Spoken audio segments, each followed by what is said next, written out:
Hey, what's up guys? How you doing? Welcome back to another video. If you're joining me for the first time, my name is Ken. And in this channel, we talk about everything that has to do with making wiser decisions with your money today so you can be better off tomorrow. In this video, I'm going to share some thoughts on what I think you can start doing now so you can achieve financial freedom tomorrow. Now, for some of you guys watching this video, one of your goals might be to, figure out ways to start making your money work for you so you don't have to trade time for money out of necessity, but out of choice. Well, if that's one of your goals, then make sure you watch this video to the very end because I'm going to be providing a general step-by-step guide to help you achieve financial freedom. But before we get into it, I need you guys to do me a huge favor and subscribe to my channel down below if you haven't already done so. And also smash that like button down there for me. I would really appreciate it. See, my goal in this channel is to provide content that would help people out there who are looking to get ahead financially. And you can help promote this video by just simply hitting the like button. Thank you very much for doing that, and let's get into it. So before we get started, I'd like to define what financial freedom is. See, financial freedom could mean different things to many different people. To some people, financial freedom could mean simply not living paycheck to paycheck anymore. To other people, financial freedom could mean having more than enough money to do whatever you want. Generally speaking, I think financial freedom simply is having sufficient passive income to afford the lifestyle that you want.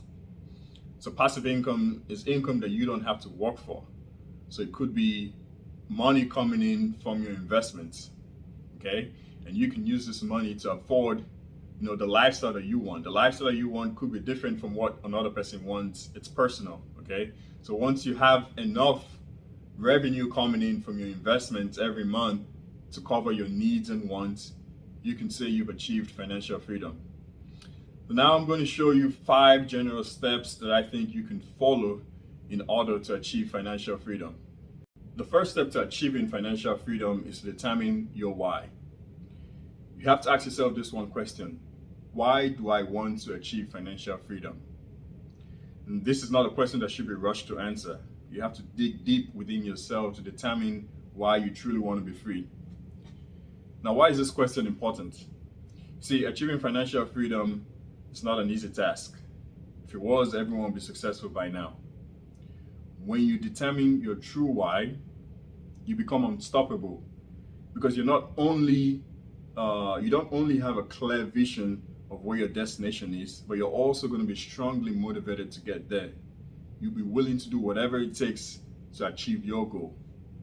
The stronger your why, the stronger the will would be to get it done. Now, your why has to be personal, okay?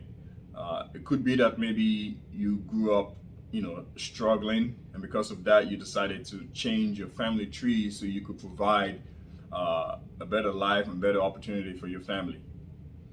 Could also be that maybe you want to spend more time on your passions, okay, and hobbies, but you currently can't do it because you have to work to make a living. It doesn't matter, okay? Your why just has to be strong enough to stand the test of time. Because I tell you, there's going to be problems, obstacles, hindrances that will come up. And only if your why is strong enough would you have the strength to overcome them. The second step to achieving financial freedom is to create written SMART goals for yourself. Now, there are 2 words I want to dwell on in that statement. The first is written, and the second is SMART. Okay, now let's talk about SMART goals first. SMART is an acronym that stands for specific, measurable, achievable, relevant, and time stamped. Okay, SMART goals are not just any kind of goals. Your goals have to be specific, meaning they can't be vague. You can't just say I want to be rich tomorrow. Okay, you have to provide specific details of what you want.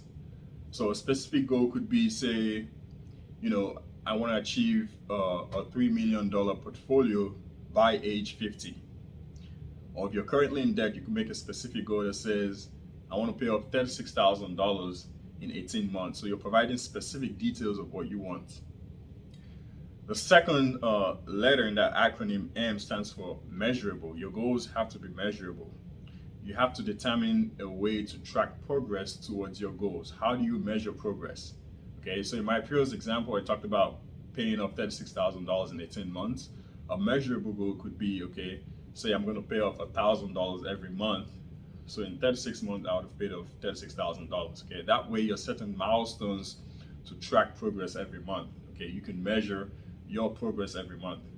If you don't set measurable goals, what's going to happen is that over time you're going to lose track without you even knowing that you've lost track, and before you know it, it's already too late and you give up. The third letter in that acronym is A, which stands for achievable. Your goals have to be realistic and achievable within your personal situation and finances. Okay, if you have $0 in your account now, you can't say I want to have $1 million tomorrow. Okay, you know that's not possible unless you win the lottery.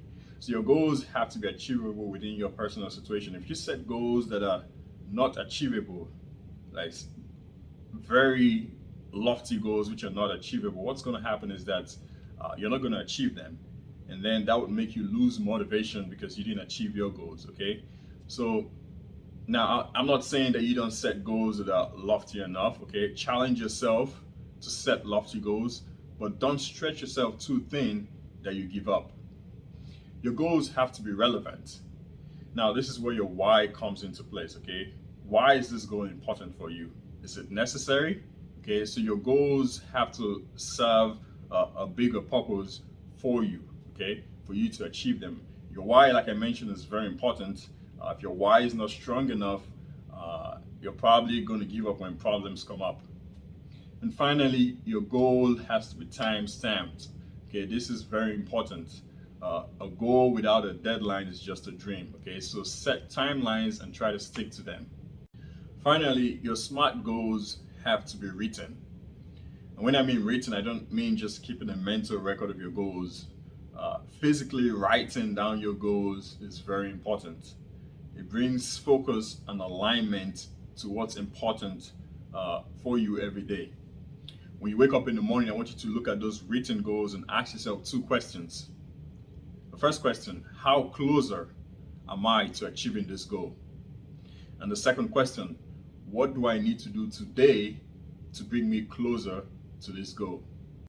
So the third step to take on your journey to achieving financial freedom is to create a plan to execute your SMART goals. So now that you've created these lofty SMART goals for yourself, you need to map out your strategy to achieve those goals. My previous example, say you're trying to pay off $36,000 in debt, but you don't have $1,000 to put aside every month towards your debt. You can come up with a plan to say, get on a budget, cut down your expenses, maybe get another job or a second or a third job to supplement your income, maybe sell some stuff that you don't need, like that fancy car, or a combination of different things. If you're already on the wealth building phase and your goal is to retire early, you could create a plan to say, determine what kind of investment you need to get into now so you could retire at your desired age. So you could look into purchasing a certain number of rental properties. You need to be able to run the numbers to determine what passive income you would get and how much would be sufficient to replace your earned income. If real estate is not your thing, you could also look into investing in the stock market. So you could put away a certain amount of your income towards some stocks. I strongly recommend working with a financial advisor on that, but you really need to determine the right amount of money to invest every month into the stock market, the right stocks that would provide the kind of return that is needed for you to retire early. Whatever situation you might be in, whether you're in debt or whether you're in the wealth building phase, whatever your goal is, bottom line is this, okay? You need to map out a strategy of how you're going to get from point A, where you are right now, to point B, where you want to be tomorrow. The fourth step to achieving financial freedom is to execute the plans you laid out in step 3.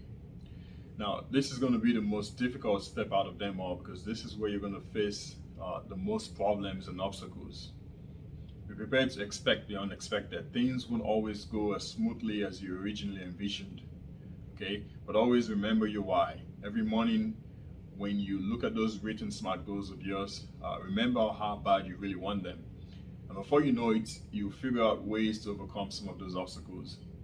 Stay true to your plan. Okay. Now there are times when you might need to make some tweaks or changes to your plan depending on the situation, but try not to deviate too much from your plans or your goals. Okay. There is a reason why your goals are called SMART. Okay. And the reason why most people change their plans midway is because they don't have SMART goals to begin with. So your goals have to be specific, measurable, achievable, relevant, and time stamped. Congratulations, you just achieved financial freedom. Or did you? Well, there is a final step to truly achieving financial freedom, and that's consistency and growth. Because you've achieved financial freedom doesn't mean you can fall off from it. Okay, there is work to do in order to maintain that status and keep growing. Okay, so you got to keep making lofty, smart goals for yourself. Keep doing everything you're doing to remain financially free. All right, guys, there it is. Those are 5 steps to achieving financial freedom. I hope you enjoyed this video and also learned something from it. If you did, please hit the like button down below and also drop a comment. I would like to hear your thoughts on what you thought about this video. If you have any questions on anything, I'll be sure to respond in due time. Also, if you haven't already subscribed to my channel, here's an opportunity to do so. Please subscribe down below. I'll be posting more videos in the future on just getting ahead financially and financial awareness, and I wouldn't want you to miss out on any one of them. All right, guys, thank you very much for watching this video, and see you